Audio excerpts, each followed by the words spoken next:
Le marché de l'immobilier sur ce mois de juin continue sur sa tendance de l'année. Nous avons commencé une année avec un marché qui se tasse, avec moins de transactions, et on va passer sur une période qui va sans doute se prolonger dans cette direction. Les prix ne baissent pas de façon aussi ample partout. Il y a des petits tassements dans les zones où ça a progressé, où ça a beaucoup augmenté au cours des dernières années. Dans d'autres zones, on continue encore à plafonner. Je dirais même plus, sur les tout derniers mois, il y a certains arrondissements parisiens qui ont continué d'augmenter.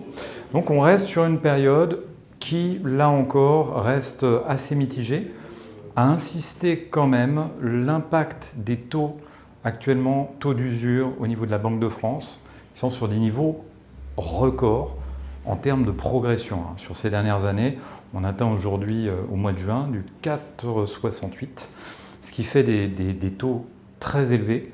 On va sans doute avoir cette tendance qui va s'installer jusqu'à la fin de l'année. Donc on entendait parler depuis quelques mois, et on vous disait déjà que les 4-5%, c'est ce qu'on aurait à la fin de l'année. La tendance s'est accélérée.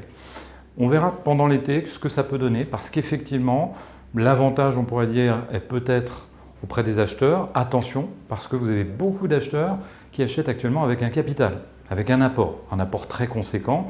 Et finalement, c'est ce qui empêche le marché de chuter, parce qu'effectivement, lorsque vous avez avec une somme cash, eh bien, ça facilite la transaction, là où un acquéreur avec un emprunt peut se trouver à l'écart du marché.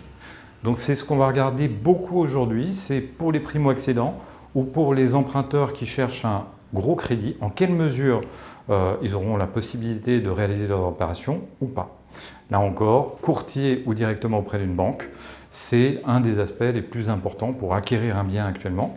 Ce qui va diriger le marché de l'immobilier dans les prochains mois, c'est l'équilibre entre les acheteurs et les vendeurs, en sachant qu'aujourd'hui, ce qui maintient les prix relativement hauts, c'est la capacité des acheteurs à faire un apport et à ne pas solliciter les banques. À l'inverse, les acheteurs qui ont besoin de solliciter un prêt sont dans des situations où la balance peut bouger de façon plus importante. Si vous êtes vendeur d'un bien, point important, là encore, un dossier qui est bien monté avec un bel apport va vous permettre de sécuriser votre vente, ce qui ne sera pas toujours le cas lorsque vous avez un crédit et une situation d'un acheteur qui est sous le couperet des taux d'usure et du marché bancaire.